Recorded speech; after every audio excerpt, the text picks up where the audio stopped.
Masuda-san, having had 1,400 franchises all around the country, knew full well the difficulty of having an annex. So you have to obviously respect a right of light, the sightlines. You're not allowed to take the sunlight away from your neighbors. Hey there, and thank you for tuning in. We're excited to bring you another great conversation today. If you like the show and want to support us, please hit the subscribe button so we can keep bringing you great content week after week. And if you're feeling extra generous, give this video a like and share your thoughts and comments down below. Thank you so much. And now, let's get into it.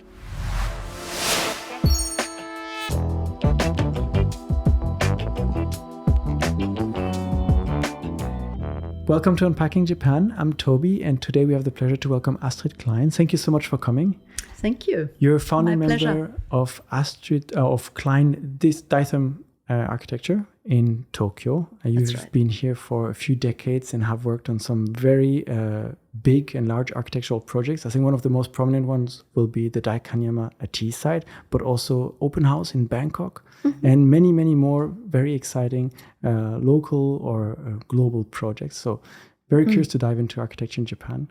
And as I usually like to start my conversations, I'm curious a little bit about what brought you here in the first place.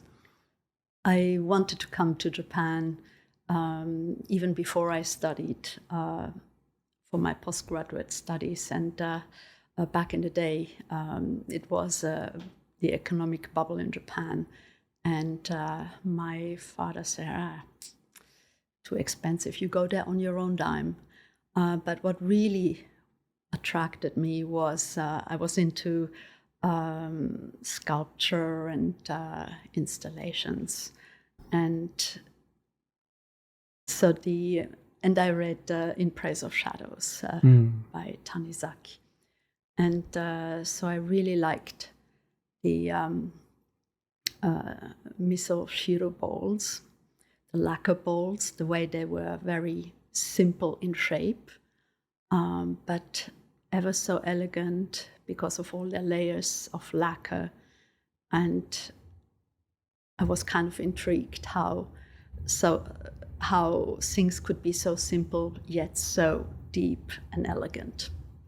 And that was one of the reasons I wanted to come to Japan. And then there was this really cool designer called Shiro Kuromata.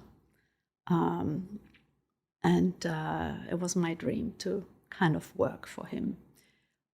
So anyway, finished the postgraduate studies and got a scholarship from Richard Rogers. And along with Mark Dyson, whom I met at the Royal College of Art, he also got a scholarship. We came to Japan. Before we dive into the journey into Japan, I'm curious about the lacquerware. Is this something that you found the answer to? What makes these simple pieces so beautiful, so elegant? I think when you're young, you have lots of ideas. And as soon as you get a project, you try to realize everything in one go. And the lacquer bowls are somewhat kind of trying to get rid of the superfluous. It's kind of very essential in a way. And that gives it the elegance. So it's kind of... it took me a while to kind of find out why I was so intrigued by it, but I think that's what it was. So the process of making something, but then removing the extra to keep only the necessary. Yeah. Interesting. Yeah, you can't get less minimal on the lacquer bowl than it is. So that intrigued your interest for Japan. And then after you finished your graduate studies with Mark Dyson, you moved to Japan. Did you have a plan already for what you wanted to do here? You studied, I believe, architecture already back then. Yes. So was there a direction like, I want to become an architect in Japan, or I want to work for an architect? We actually came for 3 months. Our scholarship lasted 3 months, but in the back of our minds was that if we could kind of find work, if we'd like it, we would try and find work and stay longer. And yes, we liked it, and we tried to find some work, and we did with Toyo Ito, and here we are. Here you are, a few decades later. Right. Do you remember the first time you actually came to Japan after maybe dreaming about this a little bit and thinking, oh, what would it be like to actually go there? I think it's of course very different from European culture, and that was very attractive. I mean, so many new things. I remember I found people very studious, going on the subway, and they would always read those little Japanese books. And listen to the Walkman and reading the newspaper. And I think that was kind of surprising. With an architecture background, I imagine when you arrived here, you also started looking around you and how things were built. And right. Very yes. differently than Europe. Yes. You studied in London. True. I should have started with that, shouldn't I? Yes. So the cities in Europe, or the ones that I knew in Italy, in France and UK, they're very. There's a strong urban plan, and the buildings are very coherent, cohesive, and within the context. And Japan was nothing like that.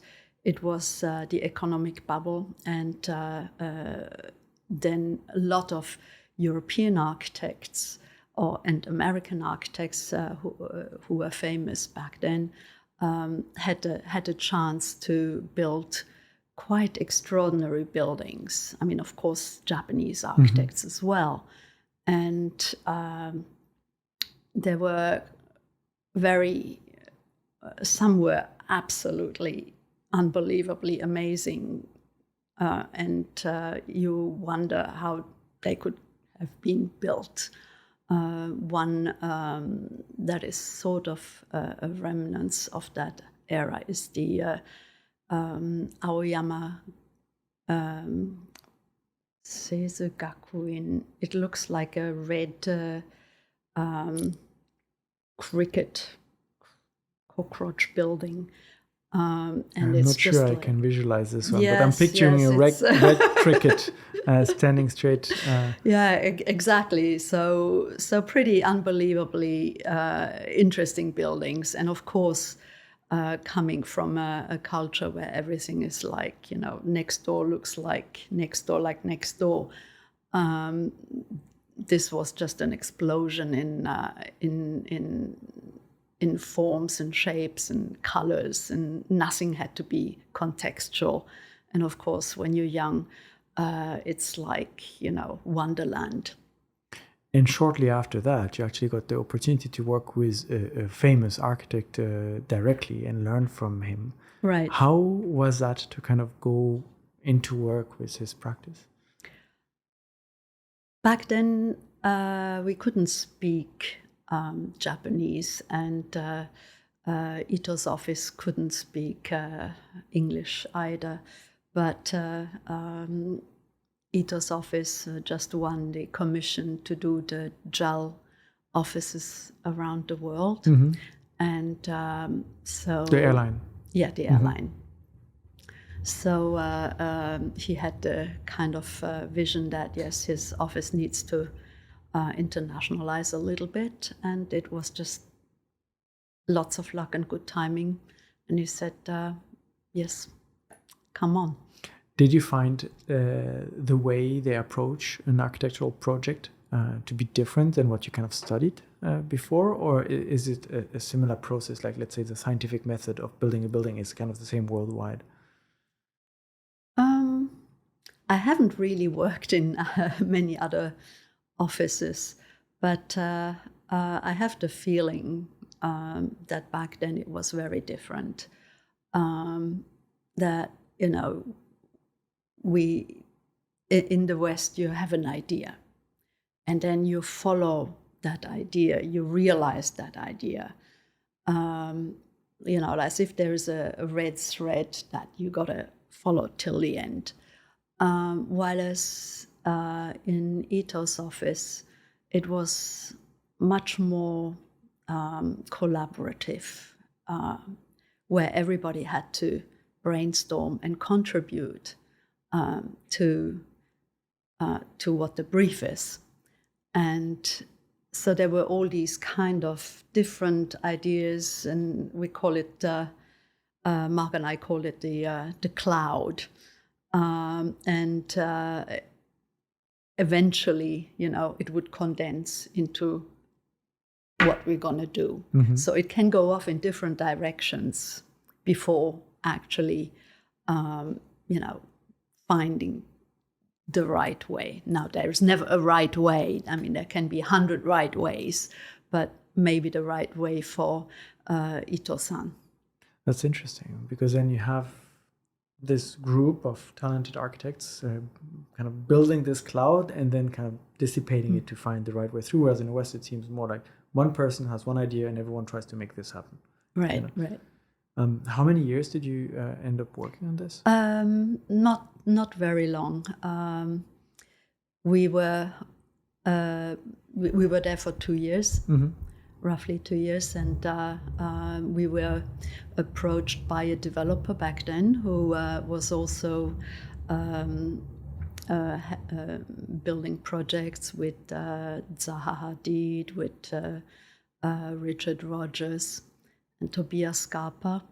But he also had these older mansion buildings that needed renovating.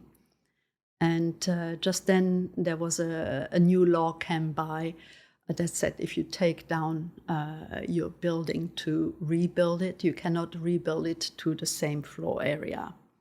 Interesting. And so that is like a little bit of a no-no for a developer. Because he wants to refill the same amount of units. Yeah, he would lose floor area, obviously. And it was just a time when in the London Docklands they were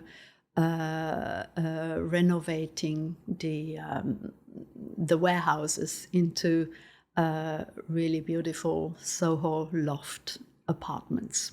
Mm. And so he said, well, I'll better find myself some British architect who can do that with my mansions. Interesting. With my apartment buildings. And so he came across us, and I passed as a British person then. I think it's necessary to say that back in the economic bubble, there were no renovations, no anything that started with RE, rejuvenation, refresh, and renovation, was not heard of at all. So this was like mid-90s? Yes. Well, 90s, early 90s maybe. And so Japanese, it was thought that Japanese architects couldn't possibly renovate. Mm-hmm. So that was the other reason why we were approached. I'm very curious about this renovation process, because we actually talked about this with Alex from Tokyo Portfolio in our recent conversation. And I was curious about, you have all these buildings that were built in that period. And nowadays, so 2025, they are 20, 30, 40 years old, and some of them are still in good shape. There's some maintenance done. Mm. But what about in another 20 years? How complicated will it be to maintain all those high-rise buildings? And is it possible to kind of refresh, rejuvenate, or is it technically too complex to actually go into behind the walls everywhere? And I think it is possible. I think because we are much more aware of it, we're much more aware of the limits of all the technical and electrical appliances. And we're much more aware of maintenance, and everybody, thinks more sustainable. So therefore, yes, you do think ahead. And I think Japanese people in general are pretty good in terms of, maintenance and trying to be efficient, and not only cost efficient, but being aware of maintenance issues or running costs. And therefore, I think there has been a lot of improvement. And, of course, in the next 10, 20 years, there will be even newer discoveries, we'll adapt again. So when you get that opportunity by the developer to start renovating his mansion buildings, is that when you decide together with Mark to found Klein Dyson Architecture? That's right, yeah. So we couldn't kind of possibly, do Ito-san's work in his office and do our own private work. Too big of a project and possibly competing interests, I imagine. Not necessarily competing interests, but when you work in an office, then your loyalty is towards the work in that office, and then remaining work. I mean, it does occupy your mind space, when you've got your own project to deal with. So we kind of decided to set up on our own. At the time, was it complicated for you as two foreigners to establish an architecture studio in Japan, where I imagine, I don't know if it's the same as with, let's say, medical practice, where if you want to be an architect, you need to have a certain knowledge of the building codes and the laws and regulations and like have an architect's license? Correct. Correct.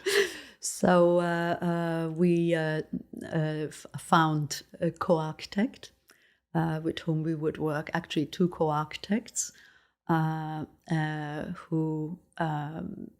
were so kind to work with us. So they had their own work too, but they would kind of lend us a hand with all the sort of contracts and approvals, and who had a license. So if someone within the studio has a license that can be used and applied for like the contracts and kind of officializing all the things, yes. But then you can practice in terms of the design, the process, and conceptualizing everything without it. That's right. Okay. So you don't need a license if you do interior design. Okay. So we started with that. So you approached those mansions because they thought you were British too, and you could do something like they were doing in the docks in London. Right. How big of a challenge was it for you suddenly to have your own big project with your client expecting you to? Oh, it was interesting. I mean, we were kind of, let's do this. And, you're young, you got a chance, you go for it.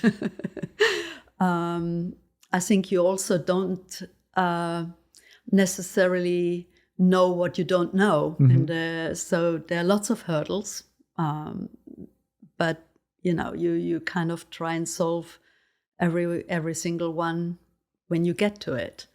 And, architecture, I think, is a problematic job. I mean, every building, every project is a prototype. There is no previous example of it. There's you have the experience of how to build things, but invariably, there are situations and moments where you say, "Oh dear, I didn't think of that one, and how are we going to solve it now?" And you just have to solve it, and you get to solve it every time. So, what were some of these kind of first surprising challenges and hurdles you faced? Were like, oh, really? We have to consider this here in Japan that you were not really ready for or thinking about? I think because there are earthquakes in Japan, I mean, of course, if you do architecture, then you have to kind of the earthquake codes for the structure are very stringent.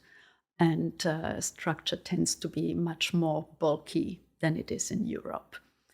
But as we started with interiors, I think fire regulations Okay. were, which also is the big danger. Once there is an earthquake, you have gas explosions and fire breaking out, and so materials need to be kind of fireproof, and you got to be aware that there are always two possible exits within a certain range, 50-meter range, so that you always have an escape route. So within a 50-meter range, every building needs to have some kind of a fire exit either way. That's right. Interesting. So that obviously will influence kind of design decisions too. Absolutely, because you have to, yeah. You can't do without. You can't do without. How, when you are making or planning for a building, as an architect, are you responsible for mostly like the design and the planning, and then, or do you also have to consider the whole structural part of things, and like, okay, the density of this pillar needs to be this much to support X kind of weight, or is this kind of like a separate job of an engineer? So the best buildings are the ones where the structure and the design kind of melt together, and where the building or the architecture grows out of that of harmony, the cohabitation of both. So we do have an idea of how the structure should work, but the actual calculations, the load bearing, and the sizes of what the columns and beams need to be, we need engineers for that. Now we work with engineers fairly early on because they sometimes have really creative solutions too. Oh, interesting. And so it kind of it's working hand in hand. Okay, if you want to do this, then maybe we go with that structure that kind of lends itself better to express what you're trying to do, is the approach. So it's not like, okay, we do the design and then pass it on. Yeah, like a constant back and forth a little bit. Yes. So to kind of refine it and to make this harmony work as best as we can without having to be too bulky. You get this first project and you stumble your way through the different challenges. You learn about the fire regulations and you get to work on all these mansions. Once that project is through, you're there with your architecture firm, and now suddenly you need to also find new projects and so on. Right. Well, we had a bit of a stuttering in terms of career paths because there was the Kobe earthquake, and we were working. Ito-san invited us to work on the World Expo that was supposed to happen in Tokyo, Tokyo Frontier back in the day, and because there was the Kobe earthquake, then all the funds were pulled from that and kind of put into the reconstruction of Kobe. So we kind of didn't have much in terms of portfolio, also because the economic bubble had burst and the funds of our developer have dried up before we could even complete the first project. Really? Wow. So we worked on 2-3 projects for him. It went all very well. We kind of got paid on the way, but then the bubble burst and he said, well, I'm very sorry, we cannot complete this. That's a difficult way to start your own firm. Right. Yeah. So, but I think we were determined enough to stay in Japan, no matter what. Did you have an idea back then already what Klein Dyson architecture should be? What kind of a studio? No. I think we would do anything we could get our hands on, from installations, interior work, architecture. And that's how we kind of made our way through this. Those challenging years. Yes. How does it work in Japan to get those projects? And do you usually have, let's say, a salesperson on a team that will do outreach, or do you see kind of call for offers? We need an architect studio to build blah, blah, blah, and then you apply and you make a proposal? A little bit of both, or is it word of mouth? I think you're your own best salesman. And I think it's just kind of networking, trying to be out there. Ito-san kind of recommended us sometimes, but not very often. So we actually got the very first private job through Ito-san while we were in his office. Before we even got into his office, we got he kind of introduced us to our first private job, which was a hair salon for a friend of his, where Ito-san kind of thought he was too busy in his office, and but he just got to know two foreigners who could do the job brilliantly. And he would supervise us while we do that job in his office. That's a very kind recommendation and a way to start. Because I imagine as an architect, this is probably one of the most challenging things, right? Because you need a portfolio to show people what you have done. But it's not like a project where you can just go out, let's say you're a videographer and you want to build your videography portfolio and you go out and shoot some videos and you show, hey, I can do these things. Yes. You can't just go out and build a building for fun and have it in your portfolio. So that very first hair salon was very big, very well done. And still there today? I think it is. I haven't checked recently. And in the basement of the Nishiginza department store. Okay. And the client was very happy with us, and so we got to do 2 more. So that kind of got us on the way a little bit eventually. But yeah. Eventually, you also started to have your portfolio, to have your network of people and get to work on much bigger projects.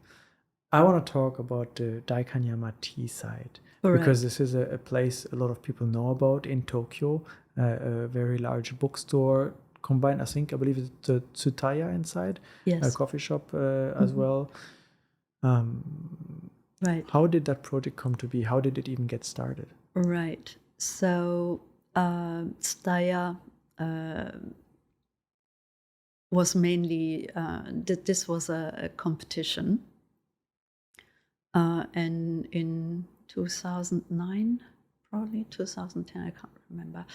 And so Tsutaya back then was still pretty much the roadside blockbuster who would have rental videos and rental CD. Mm-hmm. And coming to Daikanyama, which was a little bit more of an upscale neighborhood, was going to be breaking out of that mold and level up.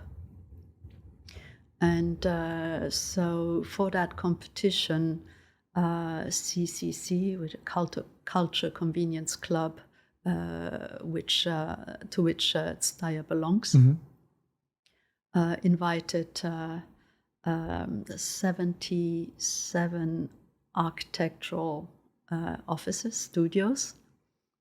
And so we passed the first stage. We came yeah, we were in 11 groups were chosen to go to the next stage, and then we won. How do you approach a proposal like this? Do you get a sort of brief from the competition? We want something that is like this or like that, or is it kind of like open? Yes, so there was a briefing, obviously, and the CEO, Masuda-san,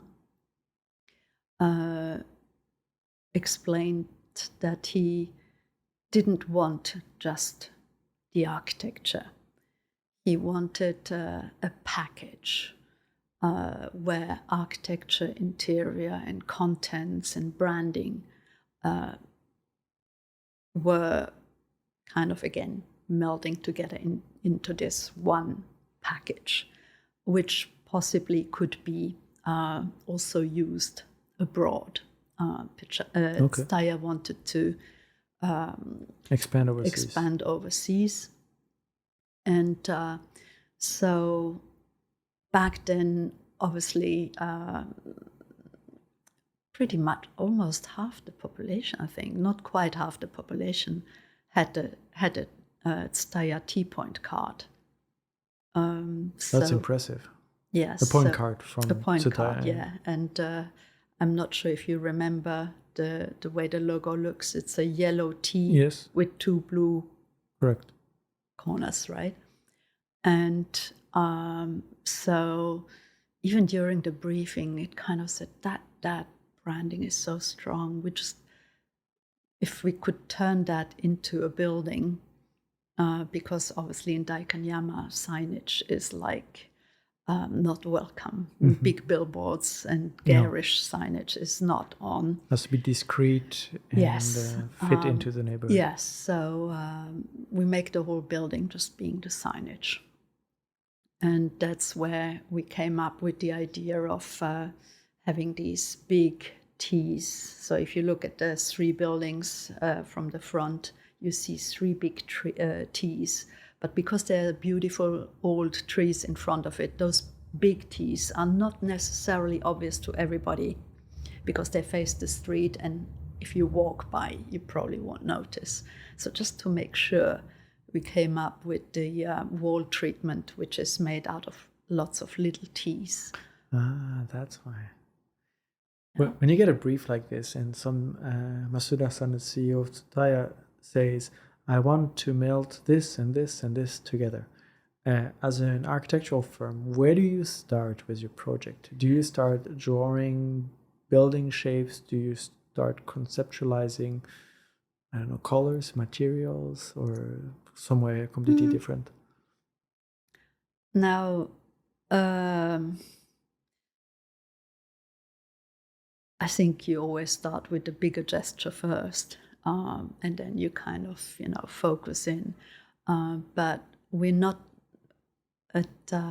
we never really separated architecture from interior or even visual merchandising display, as far as I'm concerned.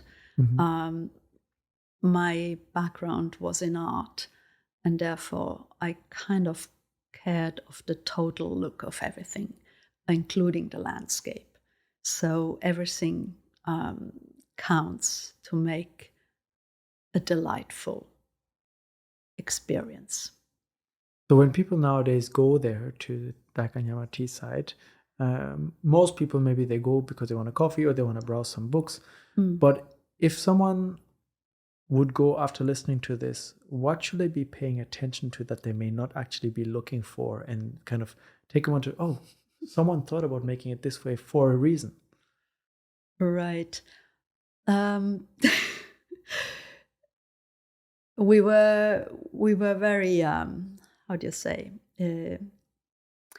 we felt the pressure of building in Daikanyama, because Daikanyama obviously is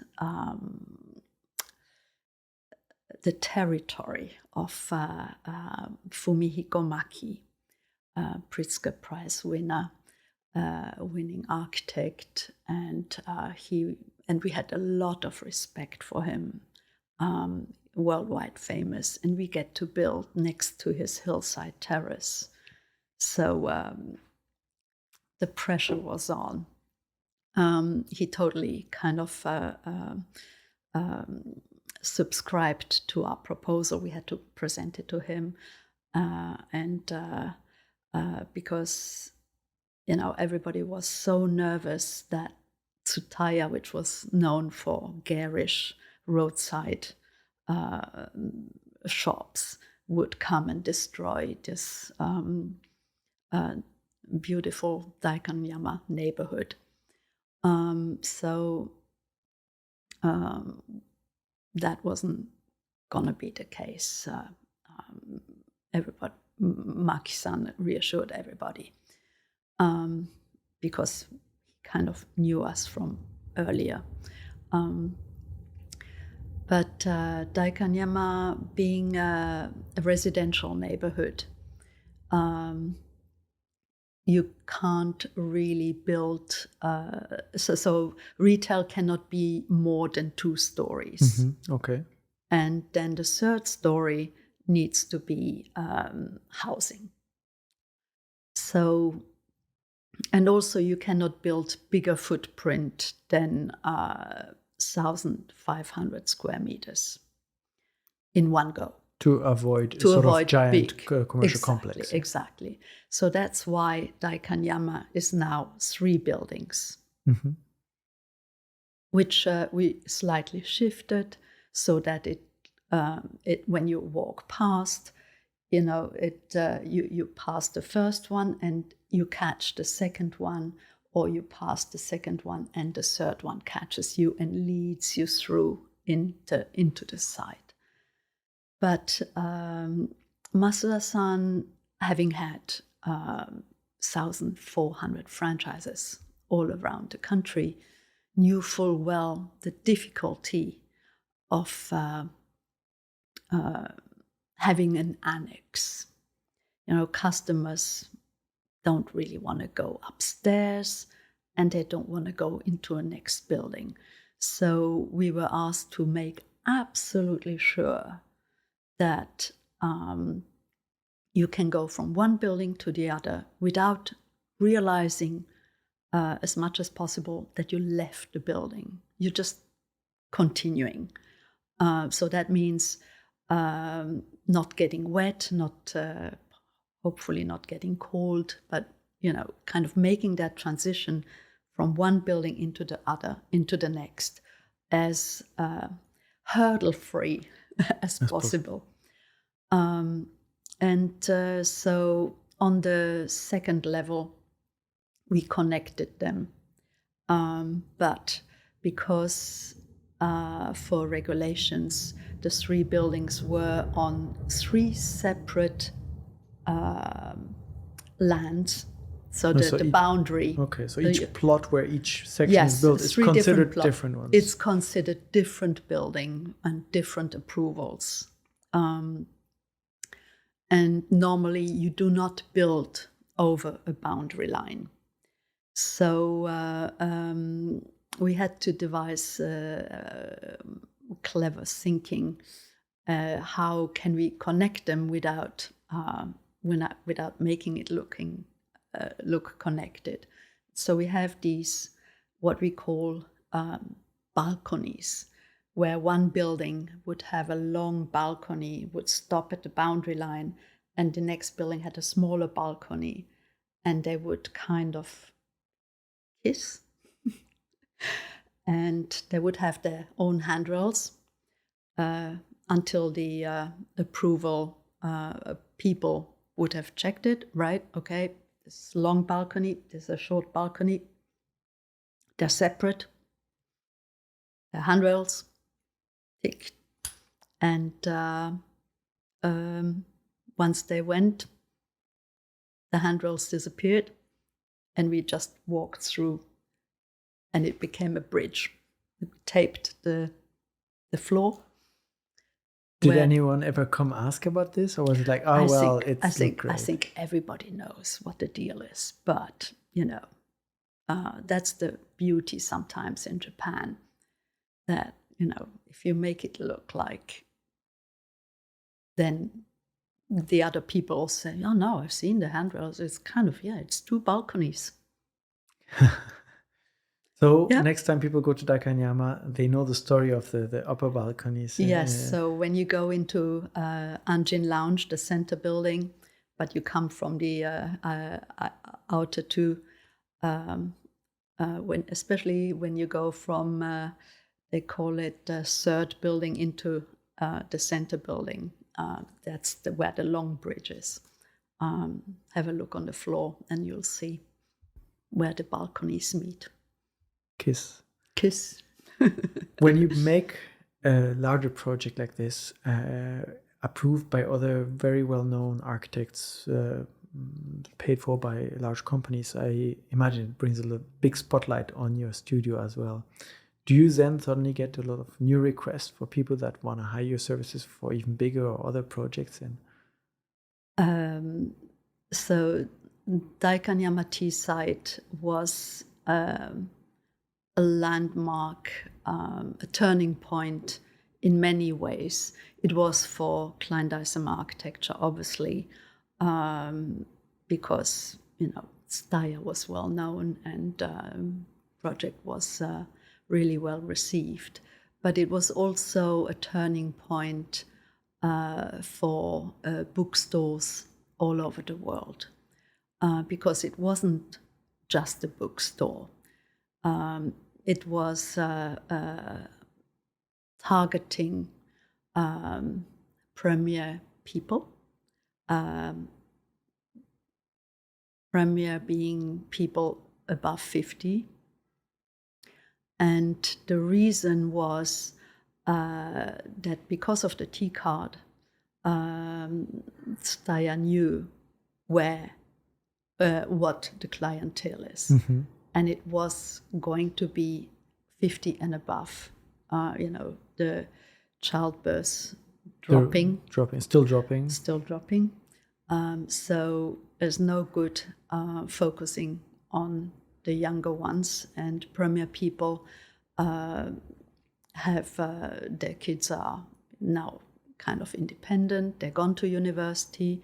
Premier people are still very solvent. They have their hobbies and finally time to dedicate themselves to it. So that's what T-site was all about. So it was about lifestyle.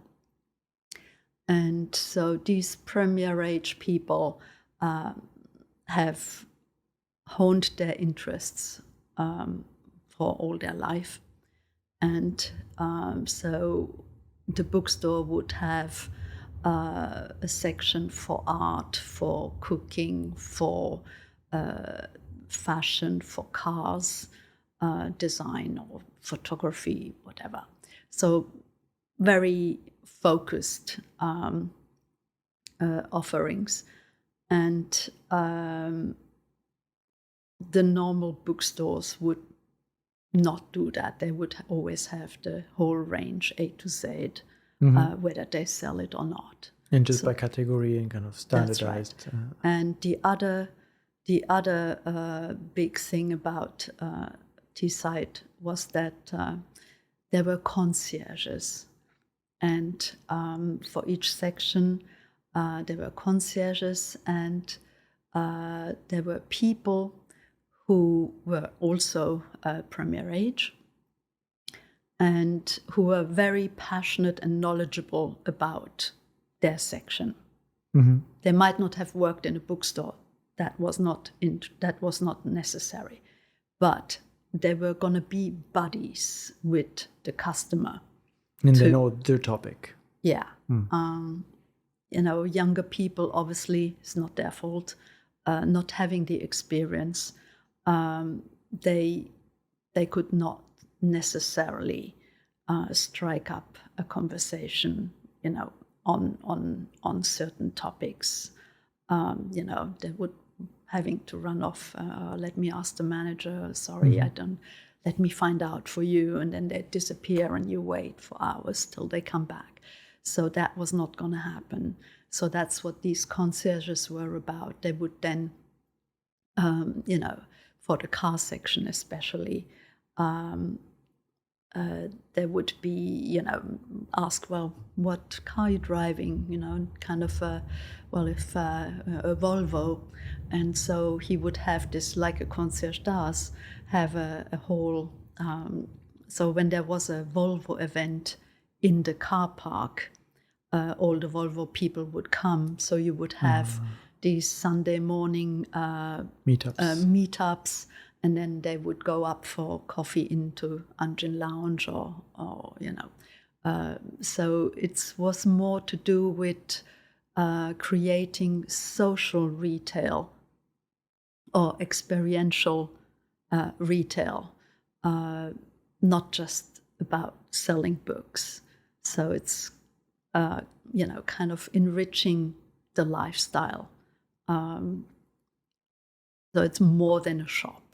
And so what happened after a project like this is this became popular, and you kind of have that experience of designing this lifestyle social meetup shop, and people are like, oh, we want to make one too, and we also want to make one. That's right. So it made headlines all over the world, and so people would come and visit, and wanted to meet us, and that's how we got to do projects in Bangkok. Open house? Yes, there was first there was Think Space in on the outskirts of Bangkok, so we're more like book terraces, and then open house. Yes. I mean, it's true that Daikanyama made the headlines. I remember back then when I was studying, I was also like, oh, this place looks so cool. If I get to go to Tokyo, I want to see that. I remember seeing those headlines. So that's it.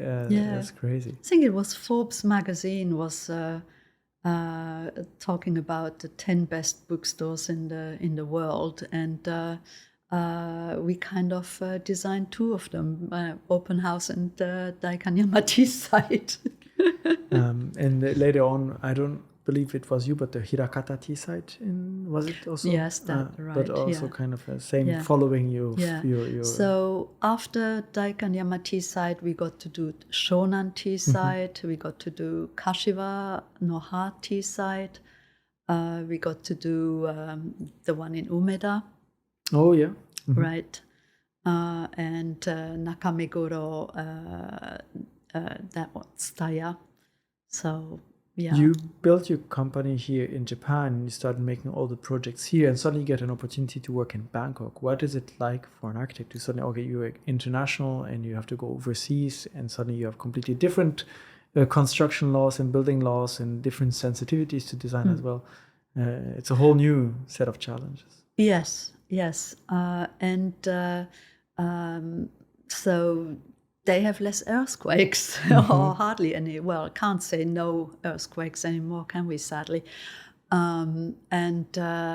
So we could kind of do things that would have been quite expensive getting produced or manufactured in Japan. Like woodwork, wooden fretwork, which makes up the restaurant towers. That's interesting, right? The regulations kind of affecting the materials you can use, and therefore whether or not you can do a project here. Right. And also the manufacturing techniques. I think the cheaper labor helped. There were also some shocking moments where they are polishing the stone floor with heavy machinery, but being totally barefoot. And you're just looking at this like, what is happening? Safety standards, anybody? But and the other thing, which was kind of refreshing, it was the foreman of the construction company was a woman. And lots of people from that construction company working on site were also women. And, we kind of, wow, all these women working on site. And it made for it made for a really nice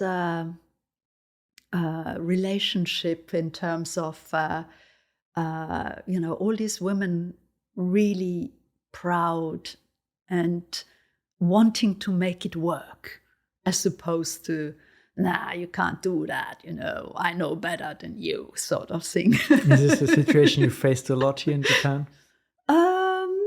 Less now, but obviously, builders have their pride, and rightly so. They should have pride. Especially we ask them sometimes to do the unthinkable, where we kind of think, I'm not sure if we can get away with it, but let's try. And then they kind of put a lot of effort into it, and we get it done. And it's like, wow. One of the things that fascinate me in Japan is you can walk around the neighborhoods and see all these normal houses, and suddenly out of nowhere you have, I don't know how to phrase it, like a crazy house, something completely unusual, and you say, well, someone is living here. Right. You never really see this much, especially not in Europe. But is there something unique about Japan that makes it so people can build these very original houses? You've built some yourselves, I believe. I think one is the Sasao house. No, right, it's Sasao house. Very original and unique and white and standing there at the corner of this neighborhood. So you have to obviously respect right of light sight lines. You're not allowed to take the sunlight away from your neighbor. So there are certain angles that predetermine the building envelope. But in terms of, and of course you need the structural regulations you need to respect, and the fire regs. But in terms of aesthetics, there are hardly any. Now, in recent years, they have come up with color regulations, which didn't exist when we first arrived. And that makes it sometimes a little bit difficult. But generally, I think aesthetic regulations are hardly existent. And that gives a lot of architects the opportunity to be very creative with the housing. Yes, so you start off just be very what you want to do, and then you go and kind of sound it out at the relevant approval entity, and they might say that color scheme is a little bit too bright. You gotta tone it down.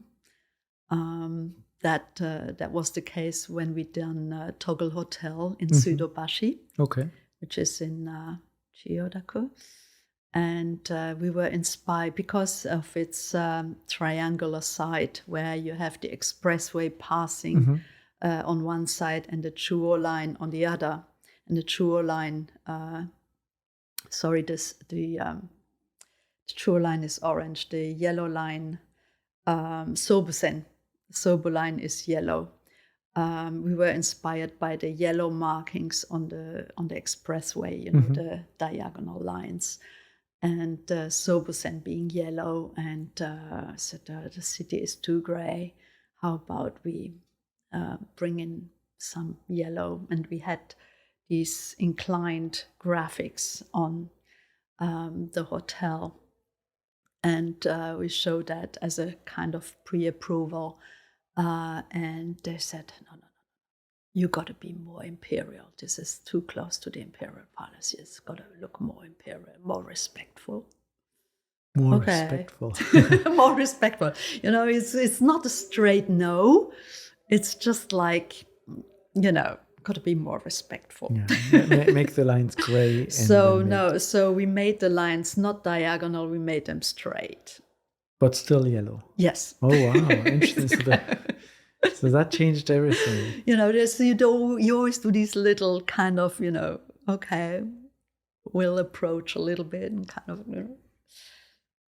About those little original houses, I heard, and I don't know if this is true, maybe you can answer my question on this, but that this is also a lot of opportunities for young architects to kind of get started, because there are a lot of people that want kind of original housing and they don't want to live in the traditional apartments, and that is kind of like a win-win for both. The young architect gets to build his portfolio by standing out. Is this the fact? Is this how these all kind of all pop up here and there?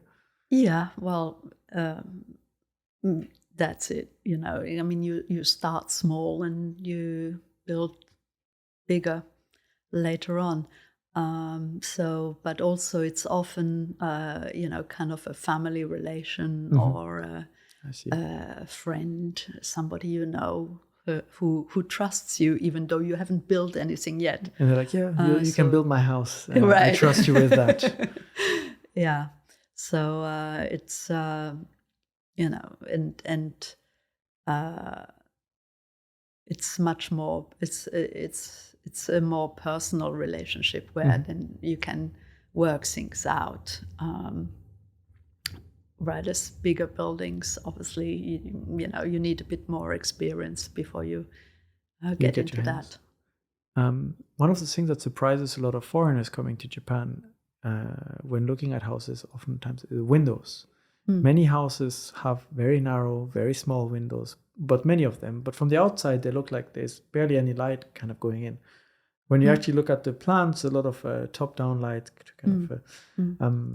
Is this just preferences of locals to kind of have more privacy from the street? Yeah, I think that's what it is. It's just like, you know, I think that was the other thing that shocked me when we first arrived in Japan. For me, a window was where you get to see the world, panorama. Except in Japan, you see the next door building here. So it was more sort of a ventilation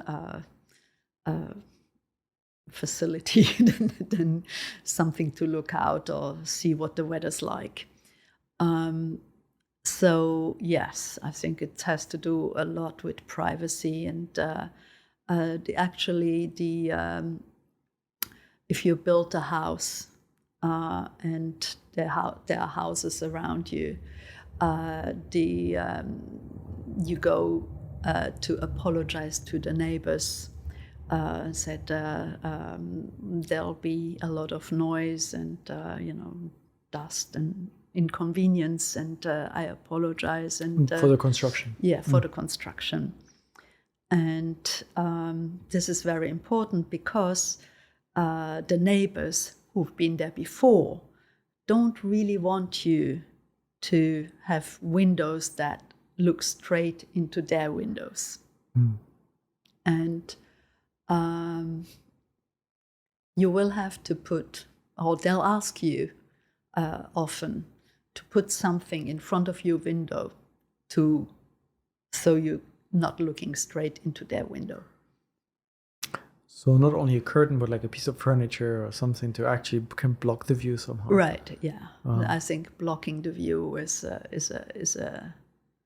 sometimes a request. So probably getting less, but I think that equally so. You don't want anybody looking straight into your window either. Japan is a country that has produced many world-famous architects. Tadao Ando, Kengo Kuma, there are Toyo Ito, with whom you worked. 7 Pritzker Prize winners. The country who has most Pritzker Prize winners in the world. Why? Why so many talented and good architects from Japan? Is there something in the way architecture is treated as a field of work, as that kind of promotes people to make original works? And a lot of museums in Japan have very fascinating architecture. And I don't know why. I couldn't say why. But it has gifted us with many cool places to go visit. Yes. I mean, there is Sana, Sejima-san, and Nishizawa, Shigeru Ban, Maki, Fumihiko, plenty. For you, having now witnessed a change in architecture in Japan since the 90s. What kind of big changes have you seen, in new trends have you seen emerge recently? I think obviously a lot changes in over 30 years.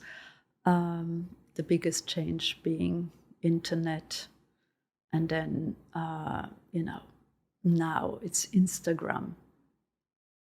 My own daughter graduated from environmental studies in Kyoto Geijitsu Daigaku, and when I say environmental studies, it means in that case architecture, interior, and landscape combined. Mm-hmm. And so she's now studying for her architectural license and interning in a couple of studios. And I asked her, how do you find architects where you want to work? I recommended her, to look for younger officers. And she said, on Instagram. Okay. Just kind of, so it's a new world, really. And this has affected, I imagine, as well, not only the way people Yes. interact with architects, but also the kind of buildings that come out of these studios, young studios. Yes, and it, you're not through Instagram. I think it's much easier to be aware of architects, lots of younger independent architects of whom I've never heard of. And that kind of decentralizes it, everything, which is a good thing. It used to be you have to be in the big cities in order to, meet the right people, be in the right place at the right time, la, la, la, la, la. Seems less so.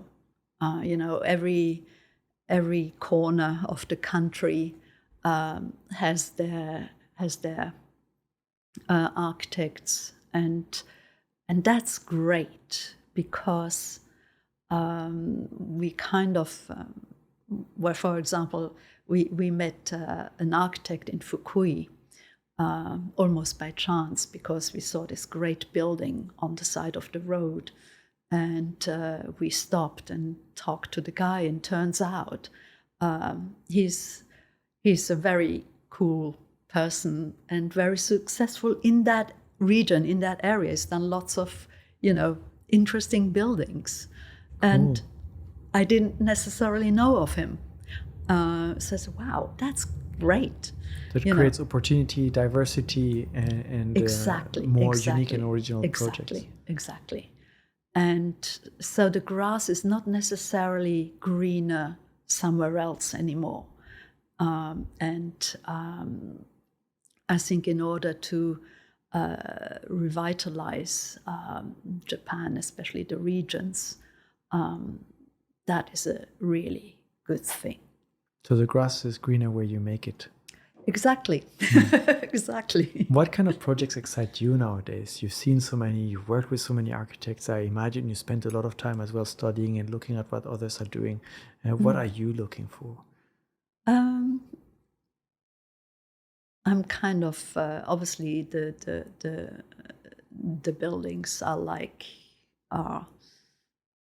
now the ones where I can hang out myself. I'm kind of, I'm going to be in Japan longer. And so where would I like to live going forward? And so I think there is a future in, how do you say, senior housing. And I'm not meaning elderly homes, but senior housing where, you are kind of have condominium living, but you're still in your own. Mm-hmm. You remain independent. Yeah, you remain independent. And I think as we get older, and I think Japan is a bit of could be a pioneer Oh, certainly. in that way, could offer some housing that would be more appropriate to kind of post-premier age people who are still very Genki and independent, but just don't want to be bothered with cooking. I hate cooking. Well, Japan is a good place for that. It's very convenient to avoid having to do it. Right. Well, I'm very lucky, I must say. My husband is an excellent cook, and he just loves. He's very creative with it too. So I think I'm privileged there. I can indulge in not cooking, but you know, just the all the sort of nitty gritty household things you don't really want to deal with anymore. Kind of. So if there could be, I don't want to say assistant housing because that sounds like you can't do it yourself, but serviced housing. Serviced housing. Those facilities housing are the future, one possible future for young architects, big projects coming there. Yeah, I think it's Shugo Jutaku, but, for a certain segment of society. Earlier on, I asked you if when you started Klein Daikanyama Architecture, you had an idea of like what kind of firm you wanted to be, and you're like, not really, we try everything we can get our hands on.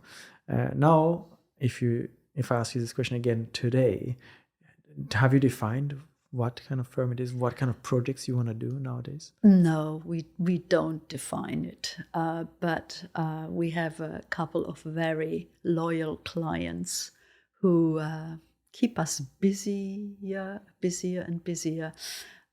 We still do other projects in between, and I don't think we're just gonna do one type. Whatever we can get, we'll do. Do you feel that the style has been refined, though, that there's a distinct style to how your studio creates building, or the look they have that is kind of recognizable? Some Japanese architects, for example, are famous for using wood, a lot of wood. Others, like Tadao Ando, will use a lot of concrete. Right. Is there a distinct style to you that you've kind of noticed has built organically over the years? I think we consciously try to avoid recipes. Maybe our style is that we don't have a style, or try not to have a style, but approach every project fresh as can be, to make it, custom tailored to the client, to the times, to the situation. Try to make it different and unique and iconic. I think it's there wouldn't be one style.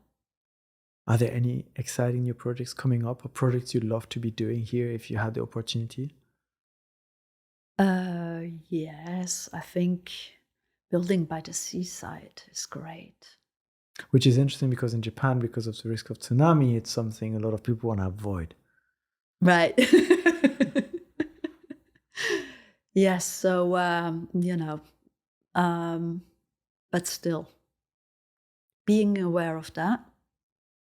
And it doesn't have to be on the beach directly, but seaside is good. Seaside property with large windows and the panorama view. Yes. Sorry, you become more indulgent with age. Astrid, thank you so much for sharing your insights. I'm sure there's many, many more topics that we could go into. Do you feel like we covered it well, or is there something that you perhaps would have liked to bring up today? No, I think we covered a lot. It's been really nice talking to you.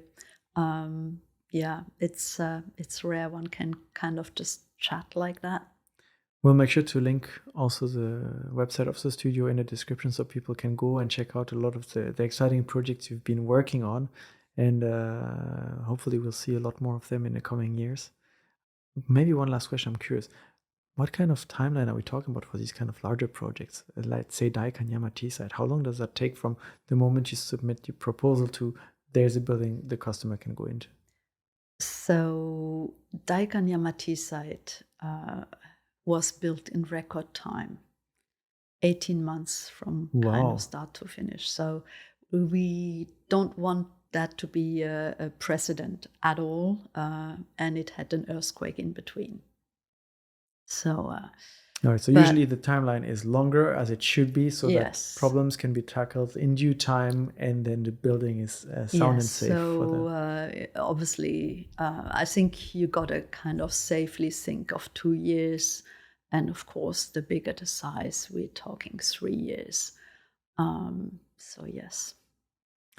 Maybe perhaps to close this out, you said your daughter is currently practicing for her architecture license in Japan, and maybe some that are listening are also interested in getting their license here. Or what advice would you give them to get started as an architect in Japan? I always say that where there is a will, there is a way. There are going to be lots of hurdles on the way, and those hurdles change with the times. So, the hurdles that we faced were very different from the ones that exist now. But hey, you really want to do it? I'm sure you can manage and jump over those hurdles. So go for it. Astrid, thank you. Thank you everyone for listening and watching, and we'll be back again in the next episode. Bye. Thank you.